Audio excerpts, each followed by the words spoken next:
You're listening to a Roddenberry Podcast.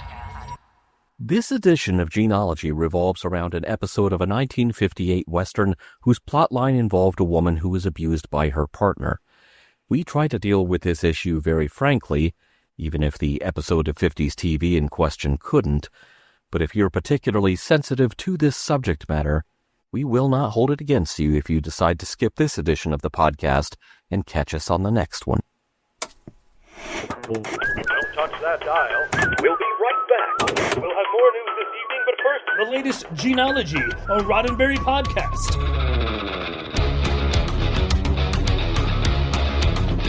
Episode 79, Stagecoach episode.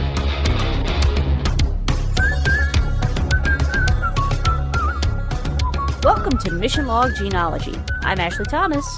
And I'm Earl Green. Each week on Gene-ology, we follow a script or show written by Gene Roddenberry in the years before Star Trek, seeing if he can safely transport his ideas and maybe a bit of a message for the audience from one place to another.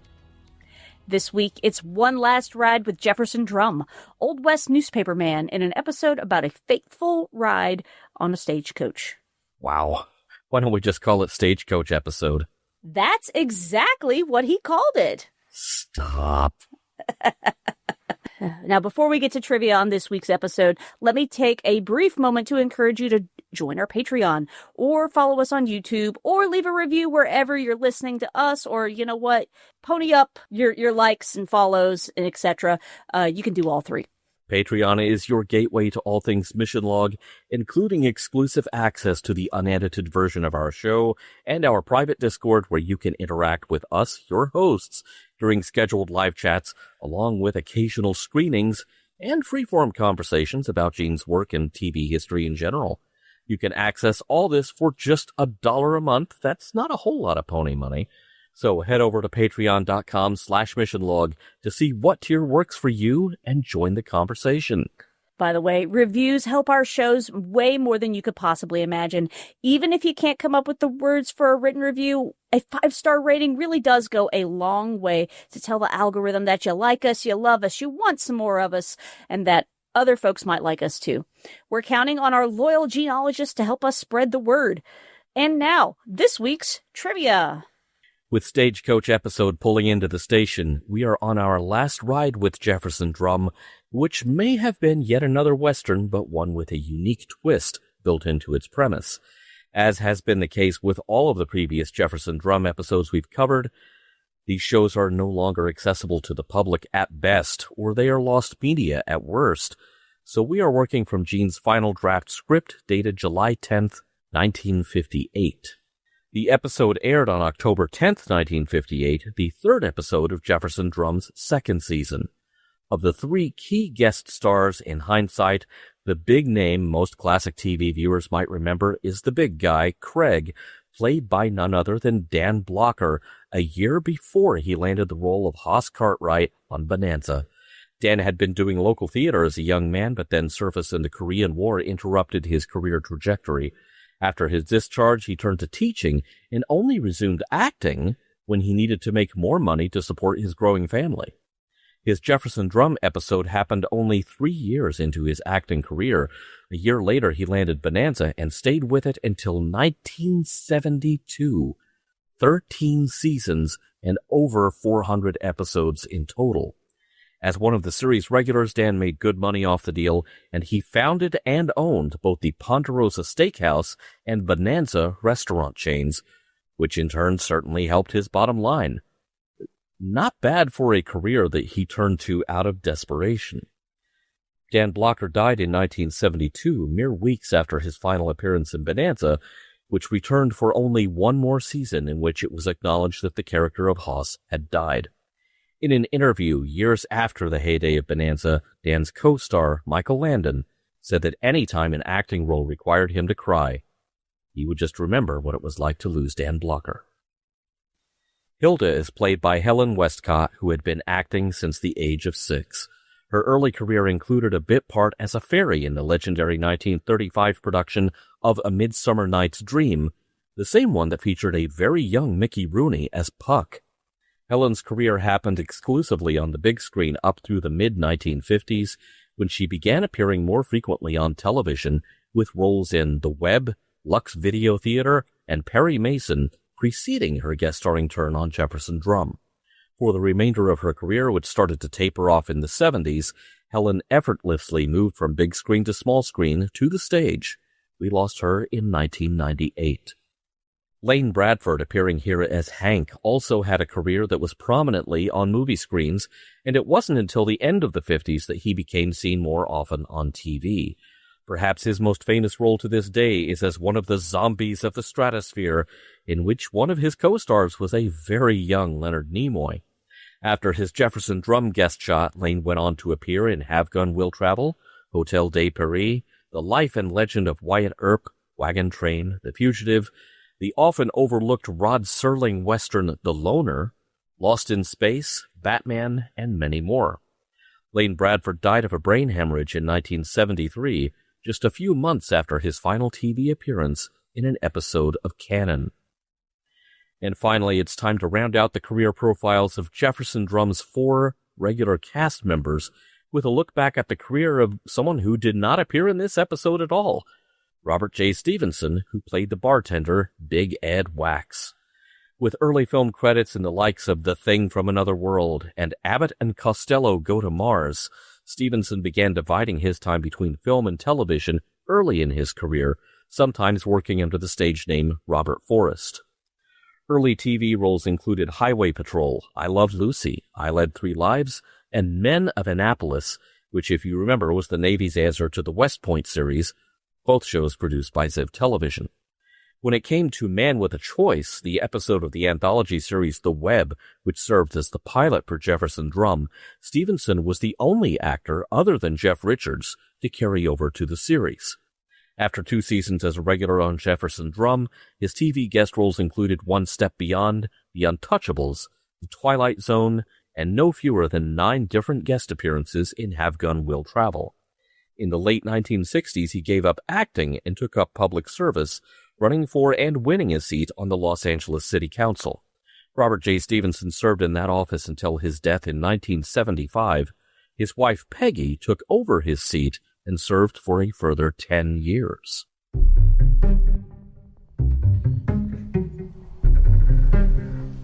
Looks like you did as well with one barrel. I had to shoot. You didn't. Like I was saying, that killed a good friend of mine. I'll get the saddlebags.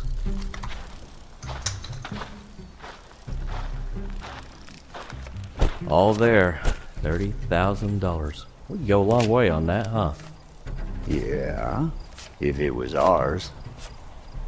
Sure, that's what I mean. I'll take the gun while you get our horses.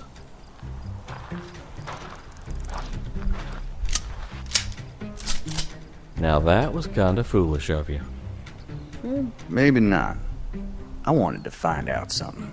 Well, you found out something, all right. 30,000's more than I can turn down. Uh-huh. Like my $160? Easy as pie. Leo and me just waited till the driver was asleep, walked in and took it. Real funny watching you blame it on Craig. We even let you search us. Leo did it good, didn't he? Start walking. And now, Leo's dead. And you don't know where my money is. Chicken feed. I never knew I'd get a chance of big money.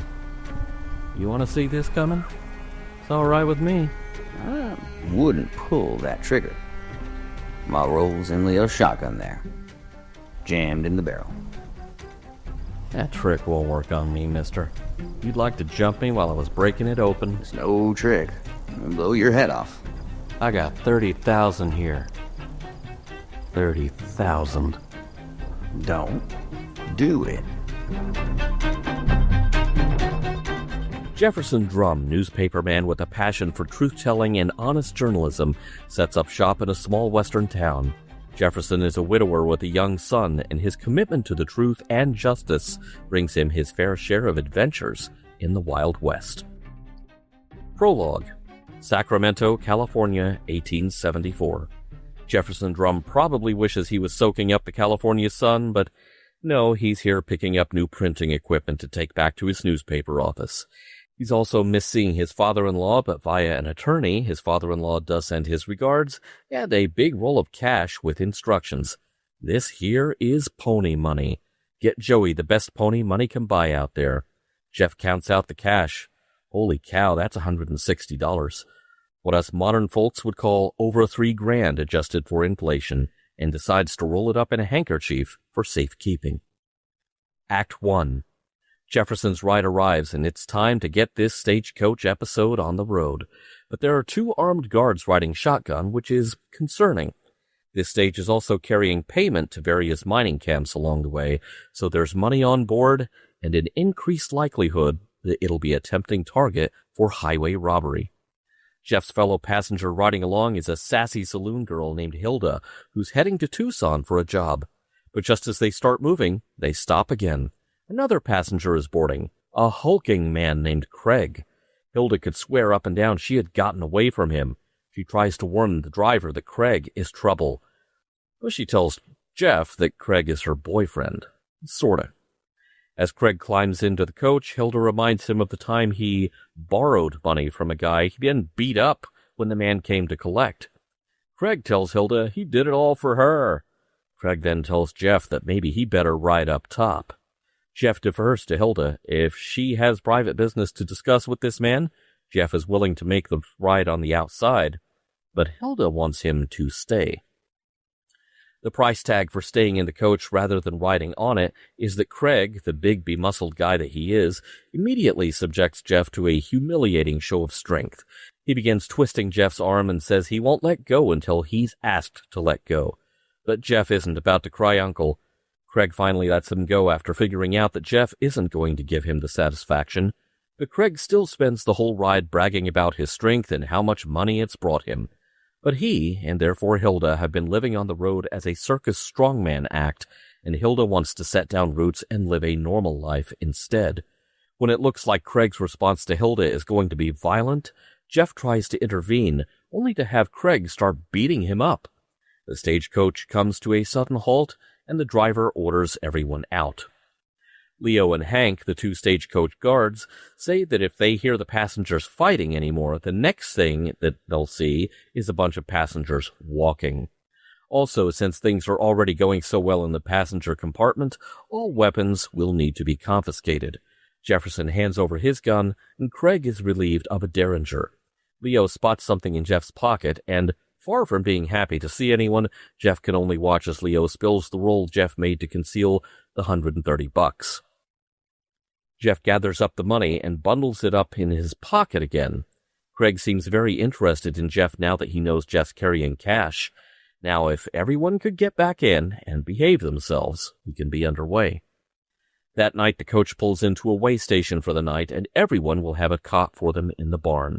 The cash box will be guarded at all times, just in case anyone walks in his sleep, according to the driver. The stage will hit the road again at sunup. As Jeff tries to get to sleep, Craig insists on doing exercise in the barn. Bro, do you even barn lift? Well, not when I'm trying to sleep. Worse yet, Hilda can't seem to stop talking about how Craig's actually maybe an okay guy, and she's glad that he didn't let her get away. Hilda says, "You're thinking women are kind of strange creatures, huh?" Jeff sleepily says, "Something like that." He finally dozes off as Hilda keeps talking, with his trousers rolled up under his head like a pillow. In the dead of night, Jeff rolls over and his head is no longer pinning his pants down, and we see someone reach into his now unguarded pants pocket to remove the roll of cash. In the morning, Jeff wakes up and finds that his money is gone. He starts asking questions, and the stagecoach crew can all vouch for each other, leaving either Craig or Hilda as the prime suspects. In Jeff's mind, that narrows it down to Craig, and Jeff picks that fight. Jeff picks out a cudgel and throws another one to Craig. Start playing the amok time fight music on banjo. It's going down. Act 2. Since it's not a fist fight, Jeff manages to prolong the fight long enough for Craig to start wearing himself out. As his opponent tires out, Jeff finally gets the best of him and forces a draw. Craig, beaten, allows Jeff to go through his pockets, where Jeff finds nothing. The search moves back out to the stagecoach, which has been delayed by this display of manly man antics, and Leo and Hank and the driver are getting itchy about their schedules slipping, especially since they've got a much larger amount of cash to transport than what Jefferson is missing. They're also more than happy to shift the blame back to Craig, even though he says he didn't take the money. Didn't have the money, never had the money. But Craig's earlier boasts about borrowing money without ever repaying it are catching up with him. Jefferson then apologizes to Craig. "If I was wrong, I'm sorry," he says. And with that, it's time for the stage to get underway. If the ride this far was a little bit on edge, this leg of the trip is a masterpiece of awkwardness in the passenger compartment, as Craig and Hilda and Jeff quietly sit just across from each other. Things aren't going much better up top, though. As the coach moves through a pass, masked men take up position, take aim with rifles, and start their attack. The stagecoach driver reels from a shot to the shoulder. "I'm hit! Get the reins!" Another shot rings out and Leo falls off the coach. With no one at the reins and gunshots filling their ears, the horses are taking the coach off the trail and toward a sheer drop. A sharp bump rips one of the wheels off the axle, and the coach tilts sickeningly, dragging the ground and sending everyone inside flying.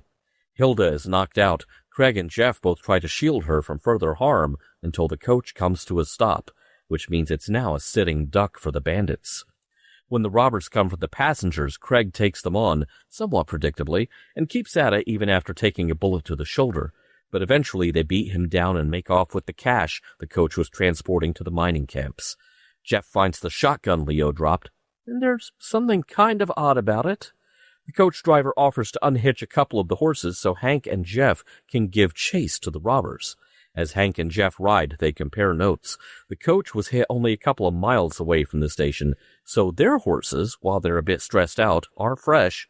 The bandits' horses were sweaty and are probably tiring out by now. They'll have to stop and rest. And indeed they do. Hank pulls a sawed-off shotgun on the robbers and lets one of them have both barrels. The other goes for his gun, forcing Jeff to take that man out. Hank admires Jeff's aim, but Jeff's not happy about having to kill someone. "I had to shoot. You didn't." But Hank says that was for Leo.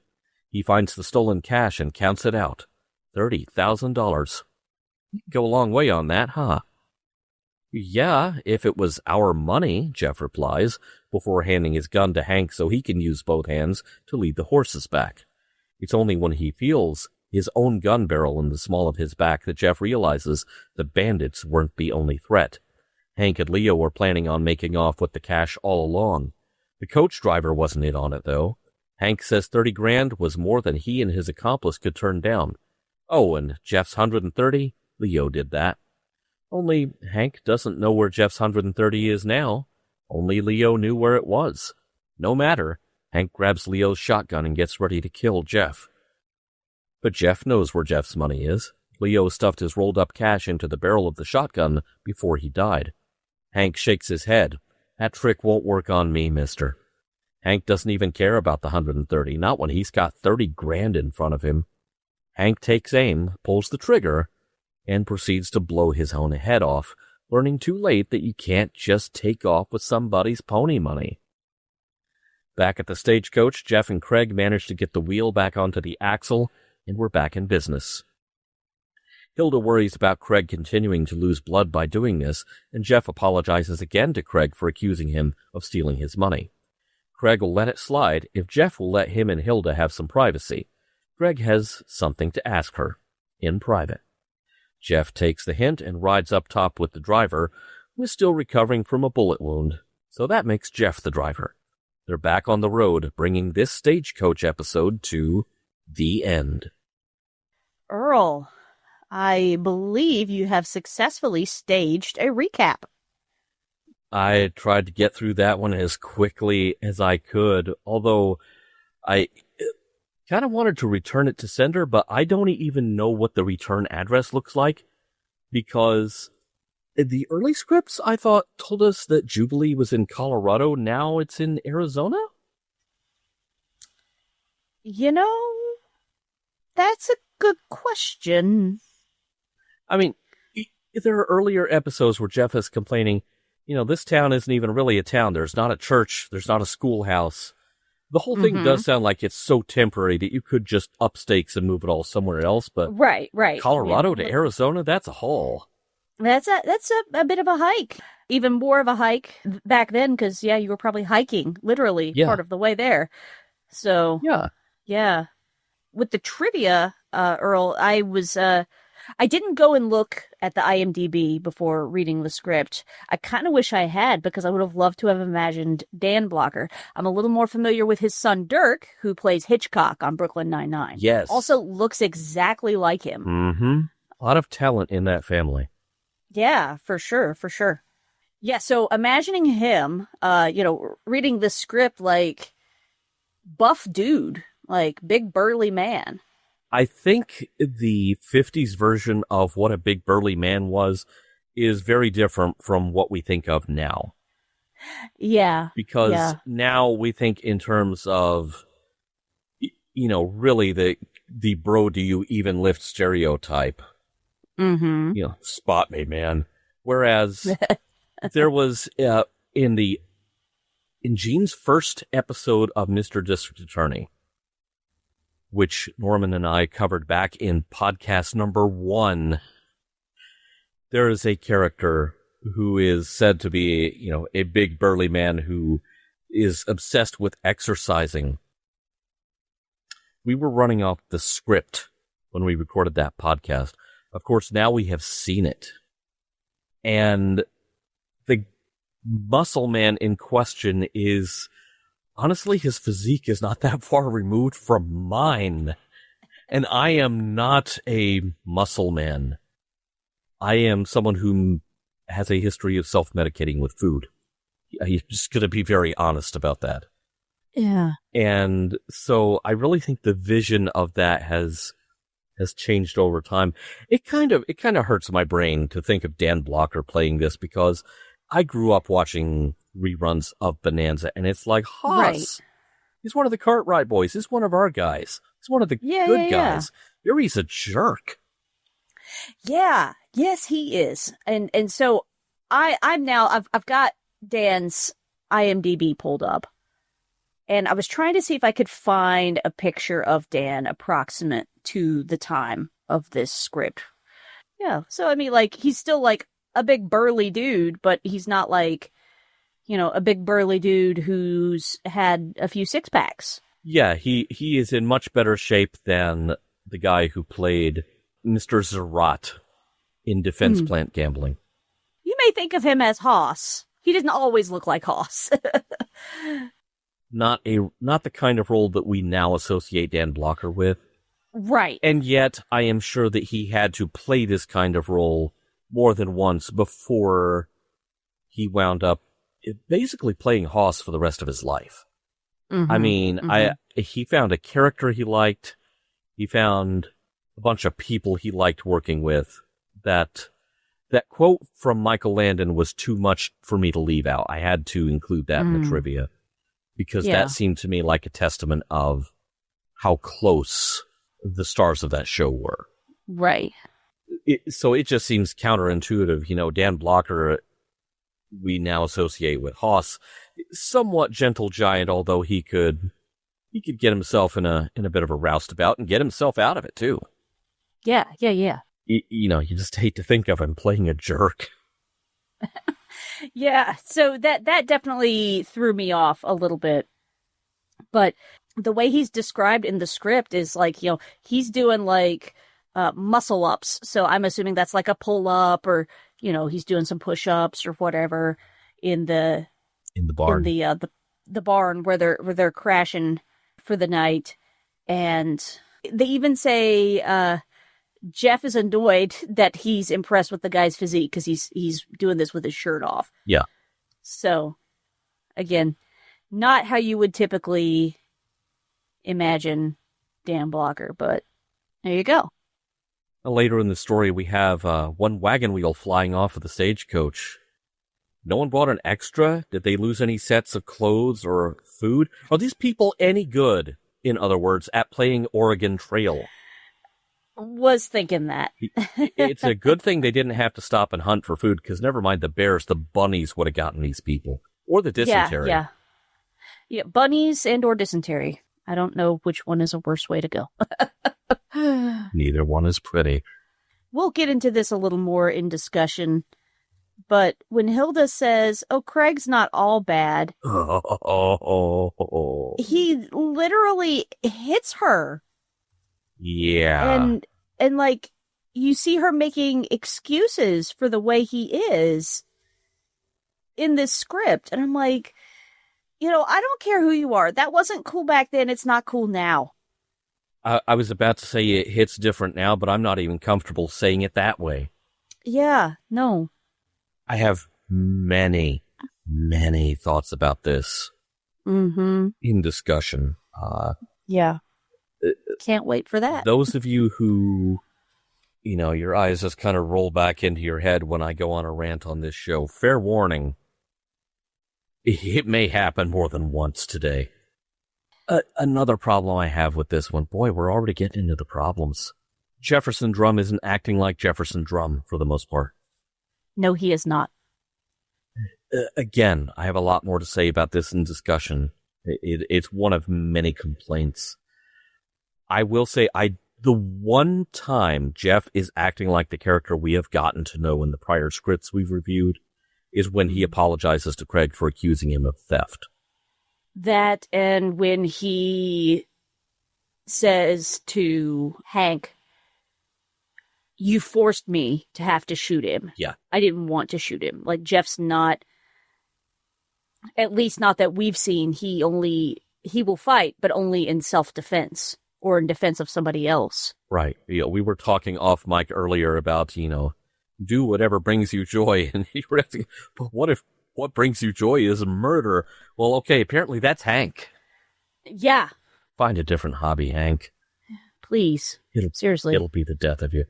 The other thing that makes this not feel like Jefferson Drum is that none of the other regulars are in this script. Right. Of course, it doesn't happen in Jubilee, so there's no reason for Big Ed to be there. No reason for Lucius to be there. Thank goodness Joey is not here to see any of this. Gosh, really? The result is it's just generic Western. Yeah. I have really enjoyed the premise thus far, that Jeff is fighting for truth and justice from his newspaper office, rather than going out and picking fights with people. Right. Jefferson Drum is not engaging in cowboy diplomacy.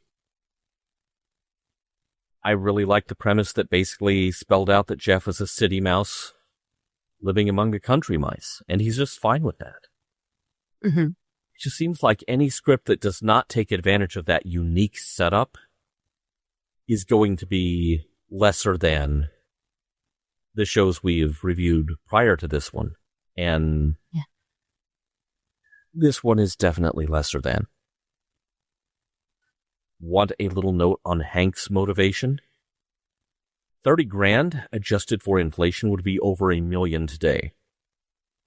I'm not saying that makes Hank right in what he is doing. He is definitely not. Hank needs a different hobby.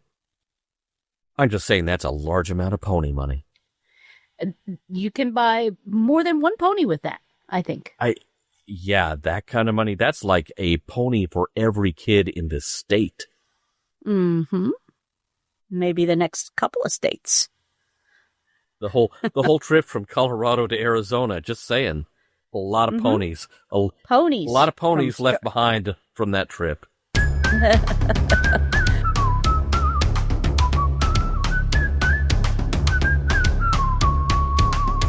Ashley, I have a question for you. What's that, bro? It's a really unfortunate question. Okay. What is worse? No detectable message or a really bad message? I would say really bad. Really bad, I think, is worse than no detectable. Because at least with no detectable, you're not doing harm. Yep. I have a feeling we are about to land on the same square of the board here. Because all of the tension in this story starts because Jeff feels he has to intervene in what the script seems to be hinting is going to be an incident of domestic violence. And you kind of get the impression it's not the first such incident between Craig and Hilda. Yeah. Now, this gets headed off at the pass by other incidents in the story, thankfully. Question mark? But then we get whole scenes devoted to Hilda saying Craig's not that bad. She shouldn't have tried to ditch him. And then just proceeding to be Craig's biggest apologist. I'm about to get mad, okay? I'm just steam rising off my forehead. I feel like Ben Stiller in Mystery Men. Rage rising. I would say that it's a good thing the headphones are keeping the steam from coming out of your ears. There is a golden opportunity for this script to be about that. And for it to decry that. But, nah. It's a standard boilerplate story with this horrible message in the middle of it. And here's the thing. If this had been right next to, say, A Crisis Named Wavelin, we could have blown it off.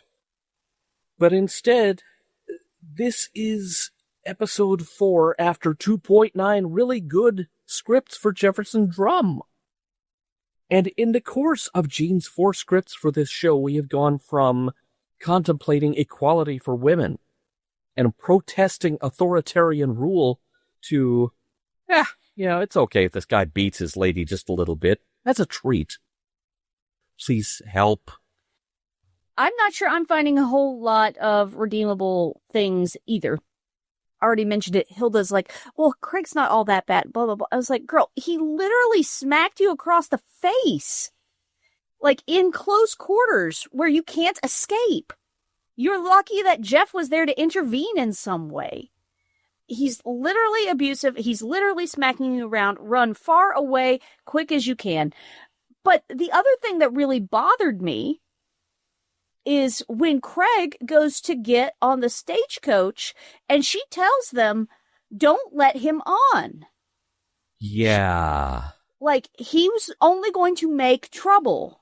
It's like, you're already, like, toting a butt ton of money and, you're concerned about that. Why would you invite more trouble onto the stage? And so not only do we have a woman who is stuck in an abusive situation and can't, logic her way out of it. But then you've got guys when, she did finally escape and now she's like reconsidering, well, I might just be stuck with him forever because he's not going to leave me alone. Like you had men who she told, please don't let this guy on, who don't listen to her and don't take her concerns seriously. Believe women. Yeah. I had a huge problem with that. Because, especially if this is not the first time that Craig has hauled off and hit her, it's like we're just completely ignoring the victim here. Yeah. I have not experienced domestic abuse. I have seen some of what that looks like up close. Unfortunately, I know people who have. And it is really difficult when you're in that situation to break out of it because you feel out of control. They've made you feel crazy. Oh, I'm not really that way. Blah, blah, blah. I'm sorry. That was a mistake. Blah, blah, blah. And so a lot of women choose to stay because at least they feel like it's the devil you don't know versus the devil you know. Like, they at least feel like I know what I can control within this situation. And in the meantime, the devil they know is rolling out old chestnuts like, look what you made me do. Oh, yeah. It's bad. I pity Hilda because maybe she took steps to leave and was trying to leave. And then she's thrust back into this situation because the people she went to for help did not help. In fact, they let her abuser back on the train, back on the coach.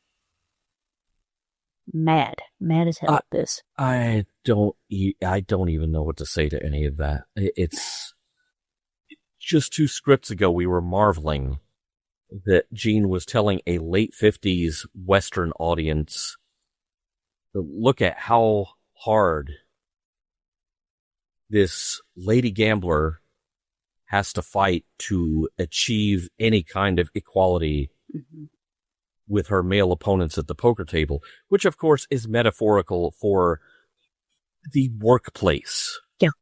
In toto. Yeah. And 2 scripts later, we're getting this? Yeah. And here's where it just keeps snowballing into something worse.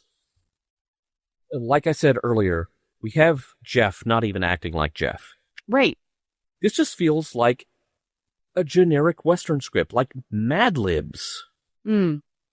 Which does not work with a show that had, for a Western, a very unique setup. Yeah. Yeah.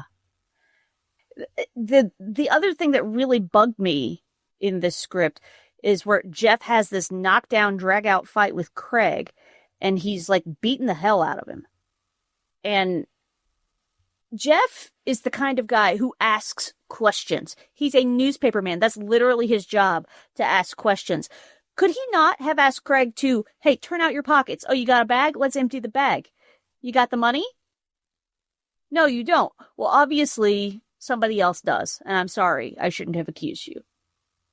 But instead, he's got to beat the crap out of him with a club. Like, that is not Jefferson Drum. That is not the Jefferson Drum that we know. One of the things that I found very compelling in our first 2 scripts is how Jeff is not violent. And and even in the 3rd script, he's advocating that, no, you should not kill this guy. Yeah. Like, he is extremely non-violent unless he is provoked or acting in someone else's defense. And here, he's just like, well, I guess I'm just going to have to beat my pony money out of you. And it did not sit right with me. You know, I kind of jokingly said, oh, well, Jeff Richards looking very makey-outy tonight. But part of the reason that, like, he was attractive to me is not just that he is physically attractive, but he is a kind and good and decent, honorable man. That is extremely attractive. Yeah, the character he's playing is really easy to like, and is a great hook for this whole series to hang its hat on. Yeah. Is that Jeff is not out there picking random fights. It's not all right if you pick a little fight, because this ain't Bonanza. Nah. There's a lot of context we're missing here. We don't have any production memos. We don't have any paperwork. We just have the scripts. But then that walks us right into the minefield of working only from the scripts. There are no actors or directors or script editors to share the blame. We are seeing the script that Gene handed in. And that is what makes all of this such a massive letdown. Yeah.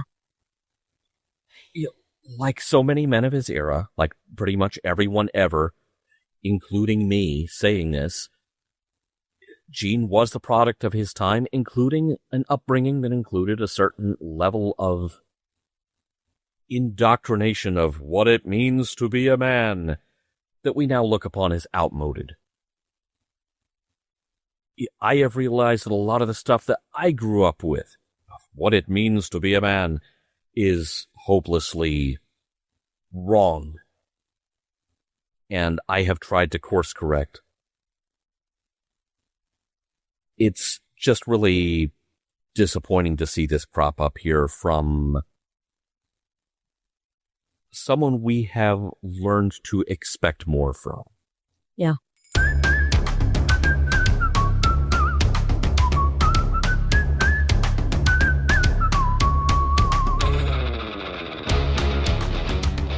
Ashley, I am still left with the question I had at the beginning of the previous segment. Bad messaging or just no messaging? It's possible that the messaging is unintentional on Gene's part, but even if you show that much leeway, what we are left with is a low point that's right down there with A Crisis Named Waveland, which is a script that would come along almost exactly 2 years later. Yeah. I feel like together these two are kind of the low point of the stuff we've covered in this podcast. Remember early on we were doing Mr. District Attorney stuff or Highway Patrol where it was just like, okay, not really a message, but it's a competent cop show. Right. Here, I can't even show it that much grace because it's not a good episode of this show that from the scripts, we started thinking, oh, this is probably a pretty good show. I was double checking on final draft dates that we have on these scripts versus air dates. And for last week's The Poet, that was about a 2-month turnaround time. This one is like 3.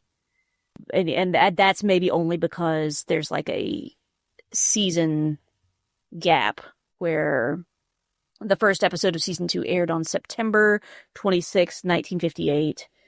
The last episode from season 1 aired on August 1st, 1958. So, I mean, like a month and a half in between seasons?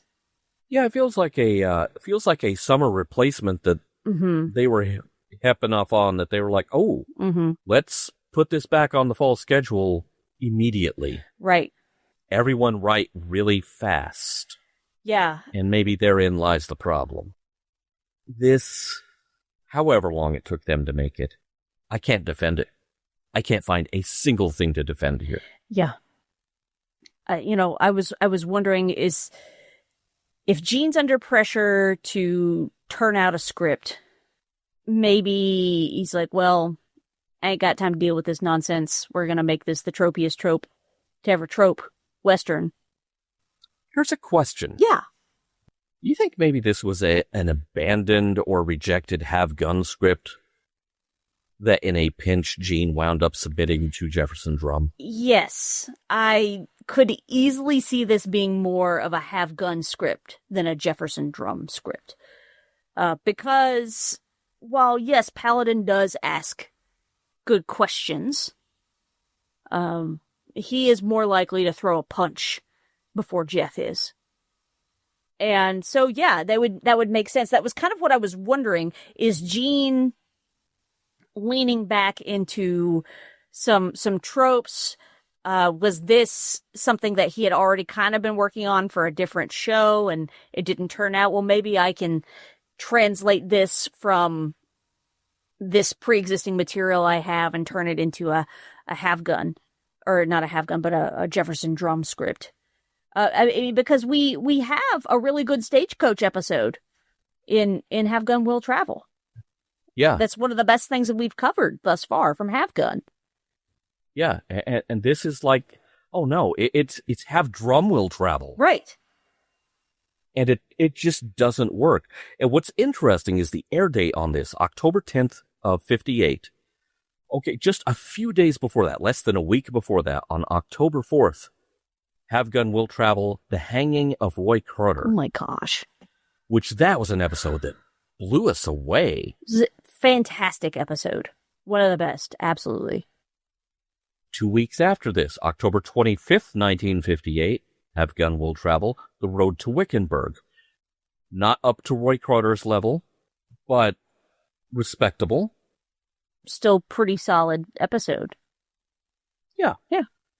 So, it really does feel like a script that fell out of the pocket of another show and got jammed into, the handkerchief in the pocket of this show. And it doesn't fit. No. That's just the story and the characters. Trying to find a message here. I think there are accidental messages, but they're really coming from my reaction to this show more than they are coming from this show.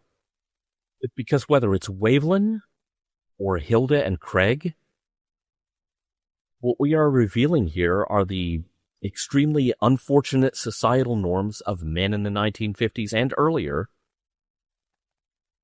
where it was almost a joke that you were beating your spouse, just a little bit. It was normalized. Now it's a criminal act, although this script really made both of us think of the many, many unfortunate cases, and in some cases,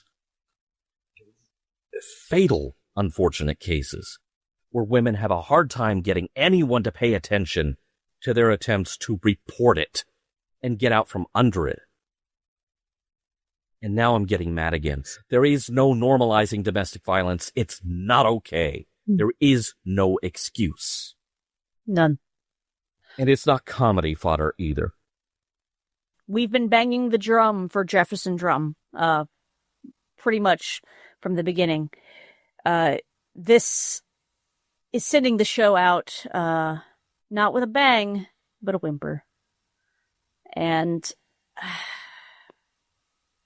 I hate that for, 3 of the 4 scripts we got, we have, really bold statements about how you treat women with dignity, how you value human life. This feels like, this is Gene phoning it in. Sorry, it is. Yeah, it's a double whammy. Yeah. It feels like a betrayal of the concept of Jefferson Drum as a show, but it also feels like a total failure on the kind of writing we've come to expect from Gene. Yeah. This feels like baby needs a new pair of shoes. What is the quickest, shortest route to that with the lowest effort? It doesn't feel like Gene Roddenberry had anything to do with this. His name's on the cover. So, you can't escape it. This is an absolute low point of the material we've covered for this podcast. Yeah, it's not the caliber of writing that we expect from him. We had joked about, the wavelength of Jefferson Drum, and I was like, well, gosh, I hope nothing is the wavelength of Jefferson Drum. I really don't even want the wavelength of Waveland to exist. And I think this is it, Earl. We have literally found the wavelength of Jefferson Drum. I have a counter offer to make to the awful messaging of this episode. It's a real simple solution to the behavior that's on display here. Not easy. It seems like it ought to be real simple. Men and male-presenting people model appropriate behavior. For pity's sake, please model it for your children, whatever their gender, but also model it for your buddies and your coworkers. Normalize peaceful conflict resolution. Normalize equality. Normalize speaking up on behalf of women and other people in your life who need someone to advocate for them. Normalize kindness. Normalize empathy. Normalize not backing down from those things. Show that behavior to the world. Be like the Jefferson Drum we had in the first 3 scripts from this show. In other words, the reason this gets to me in the here and now, in 2025 as we're recording this, is that we are regaled so many times in Western culture with tales of one man who changed the world through his actions and his words. And unfortunately, now we turn on the news to see how loudly it seems like people who claim his name as a core part of their identity are doing absolutely nothing to act anything like the man that we were taught about. So it seems like we need to act more like that person we were taught about when we were all young. Yeah. And I'm saying this referring to a certain level of religious indoctrination anywhere in the country that we live in, but others as well. But you have to show that good behavior. You have to be the change you want to see in the world. And that's how you make the behavior depicted in this episode seem outmoded, make it seem like an outlier, make it seem wrong. Show it up as being wrong. Call it out when you see it. That's my simple solution. Yeah. I try my best to live it, but I don't always succeed because I'm still learning. So don't think of me as some guru telling you this, because I'm not. I'm just a guy on a podcast. And there are so many barriers in the way, including our current socio-political moment, This seems like it's fixated on acts of performative cruelty. It is up to us to be the antibody that chokes off that infection. Don't be cruel. Do no harm. The Hippocratic Oath shouldn't just apply to doctors. It should apply to everybody. And, keep an eye on your pony money. I didn't get any of these messages from Gene Roddenberry's script for this episode, but you can have my opinions for free. So maybe there's a net positive. I don't know. I'm done ranting. When I was in middle school, towards the end of the school year, my band director, if you had rented an instrument, those were returned, and so we were done playing music for the school year. So the last couple days of the school year during band class, my band director would show what he called educational material, and we'd watch episodes of the Three Stooges because he was a big Three Stooges fan. And so my friends and I joked as like, yes, this is educational material. We are learning what not to do. Yeah. I am taking this episode of Jefferson Drum under that particular definition of educational material. The most charitable thing I could say about it is this must have been a paycheck gig. Yeah. That's the most grace I can show it. Anyone who accuses us, and, I have been accused from time to time, oh, you're just saying nice things about whatever he put out there way back when. Oh, no. Oh, no. That is not true. We are calling this one. It's so disappointing because the previous work on Jefferson Drum was some of the best stuff we covered. Yeah. So this show and this character came marching in like a very proud horse, and it goes limping out like a very weak pony. Special thanks to the Roddenberry Repertory Players. Our cast this week featured Brandon Berman as Jefferson Drum and Earl Green as Hank. Gene-ology is meant to be entertaining and informative, but it's also just the beginning of an ongoing conversation about the works of Gene Roddenberry. Drop us a line at missionlog@roddenberry.com and join us on Facebook at MissionLogPod. And please remember, your comments could be used on future installments of Gene-ology. If you have any material that might be of interest to us that isn't already in the Roddenberry archive, drop us a line at missionlog@roddenberry.com. Our website is missionlogpodcast.com, and Mission Log Gene-ology is produced by Roddenberry Entertainment. On the next Gene-ology, one last rewind roundup before we start riding toward the lieutenant. Special thanks to consulting producers Matt Esposito, Homer Frizzell, Rand Hurl, Tom Kozak, Julie Miller, Mike Richards, Mike Schabel, Paul Shadwell, and David Takechi.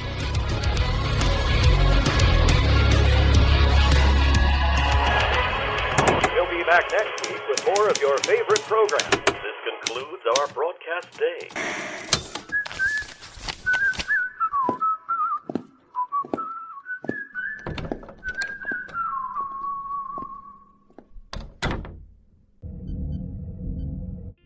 This is a Roddenberry podcast. For more great podcasts, visit podcast.roddenberry.com.